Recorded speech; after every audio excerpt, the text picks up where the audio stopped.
12 bölüm. Ысрайыл уулдары Иордандын ар жагындагы күн чыгыш тараптагы Арнон дарыясынан Хермон тоосуна чейинки жерлерди чыгышты карай кеткен бүт түздүктү басып алып, ал жерлердин падышаларын кырып салышты. Ал падышалар булар: Кешбонда жашаган аморлуктардын падышасы Сихон.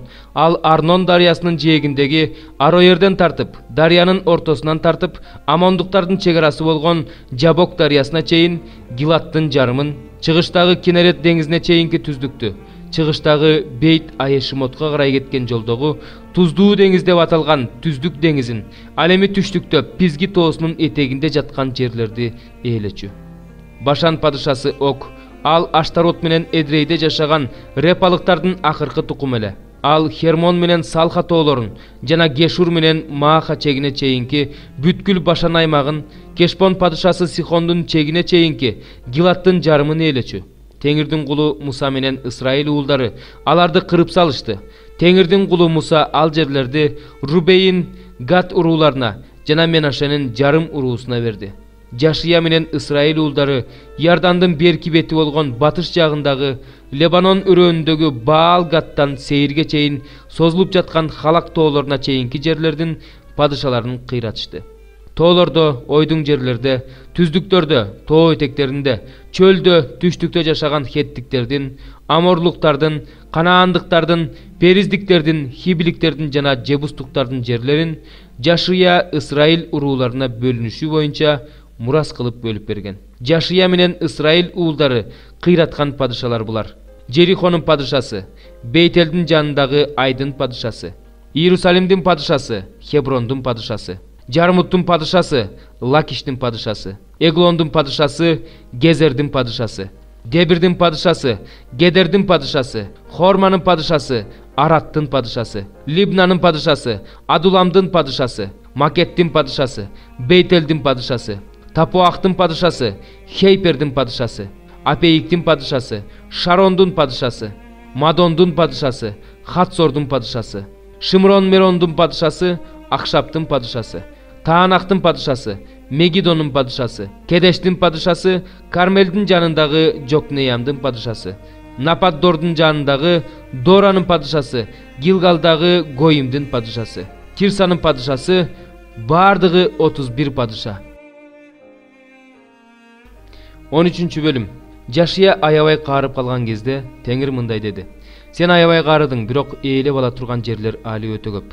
Ээлеп ала элек жерлер булар: бүт Пелишти аймагы менен бүт Гешур жери, Мисирдин чыгышындагы Шихордон тартып түндүктөгү Экрон чегине чейинки Канаандыкы болуп эсептелген жерлердеги Пелиштиликтердин Азадагы, Азоттогу, Ашкелондогу, Гаттагы, Экрондогу 5 падышасы жана абактыктар, ал эми түштүктөгү Сидондун Меарасынан баштап Апейикке чейин аморлуктардын чегине чейинки бүт Канаан жери, ошондой эле Гебал жери жана Хермон тоосунун алдындагы күн чыгышты карай кеткен Баал-Гадтан Хаматка кире беришке чейинки бүт Лебанон жери, Лебанондон тартып Мисрепот Майимге чейин жашаган бардык тоолуктарды, бардык Сидондуктарды мен Ысрайыл уулдарынын алдынан кууп чыгарам.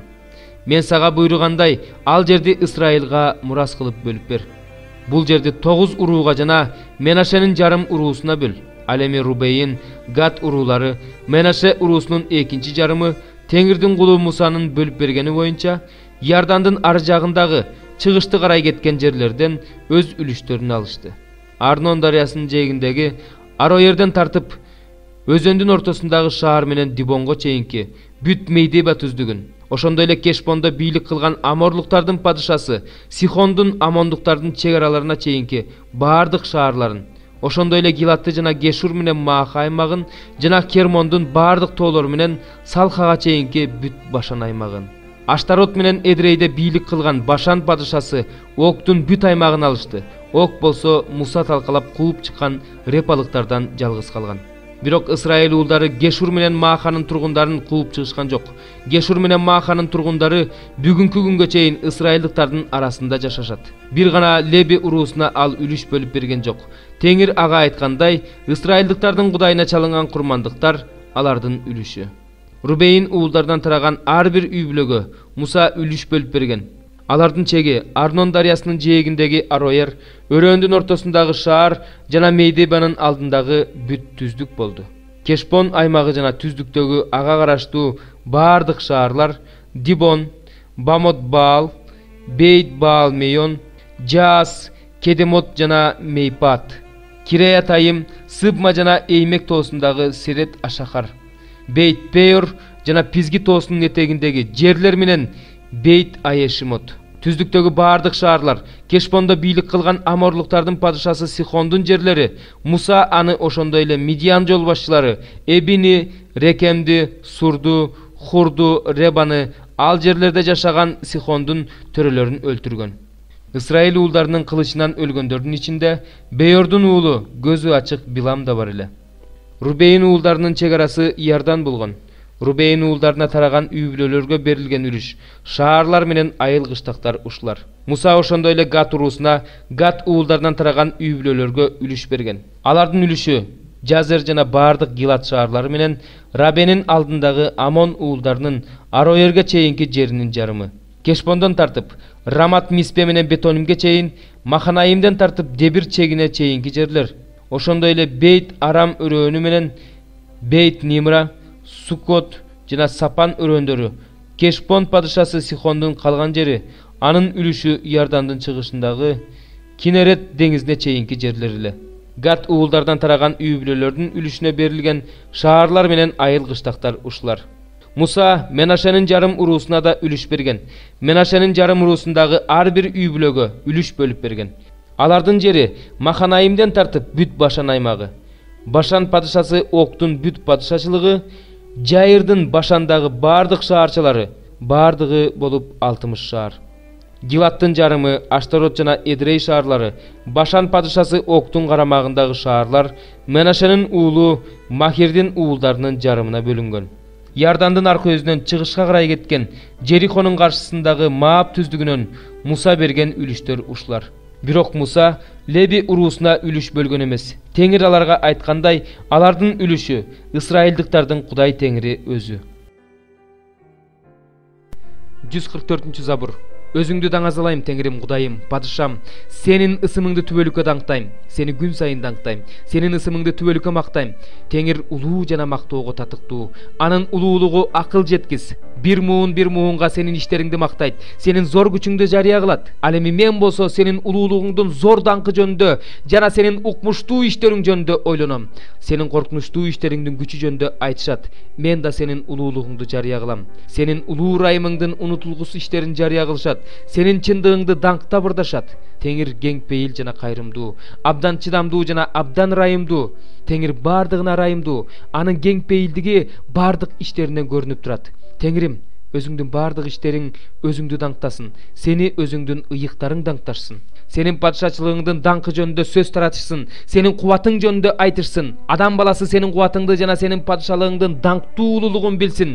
Сенин падышалыгың түбөлүк падышачылык, сенин бийлигиң укумдан тукумга. Теңир жыгылып бара жаткандарды жыкпай кармап калат, кулагандарды тургузат, бардыгынын көздөрү өзүңдөн үмүт кылат. Сен аларга тамакты өз маалында бересиң, колуңду ачасың, ырайымың менен бардык тирүү жандарды тойгузасың. Теңир өзүнүн бардык жолунда адилет, өзүнүн ар бир ишинде ырайымдуу. Теңир өзүн чакыргандардын бардыгына жакын, өзүн чындык менен чакыргандардын бардыгына жакын. Ал өзүнөн корккондордун тилегин аткарат, алардын муң зарын угат, аларды куткарат. Теңир өзүн сүйгөндөрдүн баарын сактайт, ал эми бардык ыймансыздарды кырып жок кылат. Менин оозумдан Теңирди мактоо гана чыгат, ар бир жан анын ыйык ысымын түбөлүккө даңктасын. 6 бөлүм. Бенжамин балдары Иерусалимдин ичинен качкыла. Текояда сурнай тарткыла. Бейт Акеремде от менен белги бергиле. Анткени түндүктөн улуу кайгы жана кыйроо келе жатат. Мен Сиондун сулуу эрке кызын кыйратам. Койчулар өз койлору менен ага келишет. Анын айланасына чатырларын тигишет. Ар бири өзүнүн жерине малын жаят. Аны менен согушууга даярдангыла. Тургула, түштө барабыз. Бизге кайгы, күн батып бара жатат. Кечки көлөкө узарып калды. Тургула, түн болсо да барабыз, анын чептерин кыйратабыз. Анткени Себайот Теңир мындай дейт: дарактарды кыйгыла, Иерусалимге каршы жал жасагыла. Бул шаар жазаланышы керек, ал зордук зомбулукка толгон. Булак өзүнөн суу бүркүп чыгаргандай, ал өзүнөн жамандык чыгарып жатат. Анын ичинен зордук зомбулук, талап тоноочулук угулуп жатат. менин алдымда дайыма кыйналуу жана кайгы тартуу болуп жатат. Иерусалим, акылыңа кел. Менин жаным сенден алыстап кетпесин. Мен сени чөлгө, эч ким жашабаган жерге айлантпайын. Себайот Теңир мындай дейт. Исраилдин калдыгын жүзүм сыяктуу акырына чейин терип алышат. Себеттерди толтуруп, жүзүм жыйнаган адамдай өз колуң менен иште. Алар уксун үчүн мен кимге айтам, кимди эскертем? Мына алардын кулагы сүннөтсүз, ошондуктан алар уга алышпайт. Мына алар Теңирдин сөзүнө күлүп жатышат. Анын сөзү аларга жакпайт. Ошондуктан мен Теңирдин каарына аябай толдум. Аны өзүмдө кармап тура албайм. Аны көчөдөгү балдарга жана топтошкон уландарга төгөм.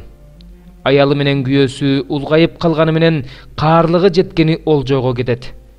Талаалары менен аялдары сыяктуу эле үйлөрү да жат бирөөлөрдүн колуна өтөт. Анткени мен бул жердин тургундарына каршы колумду сынам дейт Теңир. Анткени кичинесинен чоңуна чейин булардын ар бири ач көздүккө берилген, пайгамбардан ыйык кызмат кылуучуга чейин жалган иш кылышат. Менин элимдин жараатын тынчтык, тынчтык деп жеңил ойлуулук менен да даарылап жатышат. Бирок тынчтык жок. Алар жийиркеничтүү иштерди кылгандан уялышабы? Жок, такыр уялышпайт. Кызарып да коюшпайт. Ошон үчүн алар кулагандар менен кулашат. Мен аларды жазалаган күнү алар кулашат дейт Теңир. Теңир мындай дейт. Өзүңөрдүн бара жаткан жолуңарда токтогула, артыңарды карагыла, байыркы жолдор жөнүндө сураштыргыла, жакшы жол кайда экенин сурагыла, ошол жолго түшкүлө. Ошондо жаныңарга тынчтык табасыңар. Бирок алар барбайбыз дешет. Ошондо мен силердин үстүңөрдөн сакчыларды коюп, сурнайлардын үнүн уккула дедим. Бирок алар укпайбыз дешти. Ошондуктан кулак салгыла, элдер, алардын эмне болорун бил, жамаат, ук жер жүзү. Мына мен бул элге бүлгүн түшүрөм. Бул алардын ойлорунун жемиши, анткени алар менин сөздөрүмдү укпай, менин мыйзамымды четке кагышты. Шебадан келе жаткан Ладандын, алыскы өлкөдөн келе жаткан жыпар жыттуу жылгындын мага эмне кереги бар? Силердин бүтүндөй өрттөлүүчү курмандыгыңар мага жакпайт, курмандыктарыңар мага жагымсыз. Ошондуктан Теңир мындай дейт. Мына мен бул элдин алдына тоскоолдуктарды коюп жатам. Ага аталары балдары менен бирге, кошунасы досу менен бирге чалынат жана өлөт. Теңир мындай дейт. Мына түндүк жактагы өлкөдөн эл келе жатат. Жер кыйырынан улуу эл көтөрүлүп келе жатат. Алар колдоруна жаа найза кармап алышкан. Алар катаал жана ырайымсыз, алардын үнү деңиздей шуулдайт, аттарга минип учуп келе жатышат. Сени менен салгылашуу үчүн бир кишидей тизилишкен. Сион кызы. Биз алар жөнүндө кабар укканда эмне кыларыбызды билбей кайгыга баттык, толгоо тарткан аялдай кыйналдык. Талаага чыкпагыла, жолдо жүрбөгүлө, анткени душмандын кылычы келе жатат. Туш-туштан коркунуч туулду. Элимдин кызы, белиңди зумбал менен курча, башыңа гүл сеп, жалгыз уулуң өлгөндөй кайгырып, катуу ыйла, анткени кыйратуучу бизге күтүлбөгөн жерден келет. Сен менин элимди билишиң үчүн жана анын жолуна көз салып турушуң үчүн мен сени өзүмдүн элимдин ичине мунара жана чеп кылып койдум. Алардын баары өтө ишенимсиз адамдар, ушакчылык кылып жашашат. Булар жез жана темир, баардыгы бузулган адамдар. Жер үйлөгөн көөрүк өрттөнүп кетти. Коргоошун отто жок болду. Эритүүчү адам текке эритти. Анткени андан жаман кошундулары бөлүнбөй калды. Аларды четке кагылган күмүш деп аташат. Анткени аларды Теңир четке какты. 20 бөлүм. Анткени асман падышачылыгын бул нерсеге салыштырууга болот. Таңзаардан бир кожоюн өзүнүн жүзүмдүгүнө жумушчуларды жалдаганы чыкты. Ал күнүнө 1 динарийден төлөп бере турган болуп, жумушчулар менен макулдашкандан кийин аларды жүзүмдүгүнө жөнөттү. 3 саат чамасында кайра чыгып, ал базар аянтында жумушсуз жүргөн адамдарды көрдү да, аларга "Силер да менин жүзүмдүгүмө баргыла. Тийиштүү акыңарды төлөп берем" деди. Алар жүзүмдүккө кетишти. Ал 6 жана 9 саат чамасында кайра чыгып, дагы ошондой кылды. Ал 11 саат чамасында кайра чыгып, жумушсуз жүргөн дагы бирөөлөрдү көрүп, "Бир күн бою бул жерде бош турганыңар кандай?" деди. Алар болсо, "Бизди эч ким ишке жалдаган жок" деп жооп беришти. Ошондо ал аларга "Силер да менин жүзүмдүгүмө баргыла. Тийиштүү акыңарды төлөп берем" деди. Кеч киргенде жүзүмдүктүн ээси чарба иштерин башкаруучусуна жумушчуларды чакырып, аларга акыркыларынан баштап биринчилерине чейин эмгек акыларын бер деди. 11-саат чамасында жалданып иштегендер келип 1 динарийден алышты. Биринчи келгендер көбүрөөк алабыз деп ойлошкон, бирок алар да 1 динарийден алышты. Алгандан кийин кожоюнга нааразы боло башташты. Алар кожоюнга: "Бул акыркы келгендер 1 эле саат иштешти. Бирок сен аларды кирээли кечке күндүн ысыгында иштеген бизге теңеп койдуң" дешти. Ошондо жүзүмдүк ээси алардын бирине мындай деди: "Досум, мен сени алдаган жокмун. Сен мени менен 1 динарийге макулдашпадың беле? Өз акыңды алгында кете бергин. Сага канча берсем, акыркы келген буга да ошончо бергим келет. Өзүмдүкүн өз каалагандай пайдаланууга акым жокпу? Же менин берешендигимди көрө албай жатасыңарбы? Ошентип акыркылар биринчилер акыркы болот. Анткени чакырылгандар көп, бирок тандалгандар аз." Иерусалимге бара жаткан жолдо Ыйса 12 шакиртин четке чыгарып алып мындай деди: "Мына, биз Иерусалимге бара жатабыз. Адам уулун башкы ыйык кызматчылар менен мыйзам окутуучулардын колуна салып беришет. Алар болсо аны өлтүрүүгө өкүм чыгарышат. Аны бутпарастардын колуна салып беришет. Алар болсо аны шылдыңдашат, сабашат, айкаш-жыгачка катышат. 3-күнү күнү ал тирилет." Ошондо Зебедей уулдарынын энеси уулдары менен Ыйсанын жанына келип таазим кылды да бир нерсе сурамакчы болду. Ыйса аялдан: "Эмне каалайсың?" деп сурады. Аял ага: "Сенин патшачылыгыңда бул 2 уулумдун бири оң жагыңда, бири сол жагыңда отурса экен, ушундай буйрук берчи" деди. Ыйса мындай деп жооп берди: "Эмне сурап жатканыңарды өзүңөр билбейсиңер. Мен иче турган чөйчөктөн иче аласыңарбы? Мен чөмүлдүрүлө турган чөмүлдүрүү менен чөмүлдүрүлө аласыңарбы?" "Ошентип алабыз" дештилар. Ошондо Ыйса аларга: "Мен иче турган чөйчөктөн ичесиңер. Мен чөмүлдүрүлө турган чөмүлдүрүлүү менен чөмүлдүрүлөсүңөр. Бирок оң жагыма же сол жагыма отургузуу менин колумда эмес. Атам кимге даярдаган болсо, ошол отурат" деди. Муну уккан берки 10 шакирт 2-1 тууганга ачууланды. Ыйса аларды чакырып алып: "Элге башчылар үстөмдүк кылып, төрөлөр бийлик жүргүзөрүн билесиңер. Бирок силердин араңарда мындай болбосун. Араңарда ким чоң болгусу келсе, ал силерге кызматчы болсун. Араңарда ким биринчи болгусу келсе, ал силерге кул болсун. Анткени Адам уулу да өзүнө кызмат кылдыруу үчүн эмес, тескерисинче өзү кызмат кылуу үчүн, өз жанын берип, көптөрдү куткаруу үчүн келген" деди. Алар Жерихондон чыгып бара жатышканда Ыйсанын артынан көп эл ээрчиди. Жол боюнда отурган 2 сокур адам Ыйсанын өтүп бара жатканын угуп: "Теңир, Дөөттүн уулу, бизге райым кыла көр" деп кыйкыра башташты. Элдин тыйганына болбой, алар ого бетер катуу кыйкырып жатышты: "Теңир, Дөөттүн уулу, бизге райым кыла көр!" Ыйса токтоп, аларды жанына чакырды да: "Менин эмне кылышымды каалайсыңар?" деп сурады. Алар ага: "Теңир, көздөрүбүз көрсө экен" дешти. Ыйса боор оруп, алардын көздөрүнө колун тийгизди. Ошол замат алардын көздөрү көрүп калды. Анан алар Ыйсанын артынан ээрчип жөнөштү.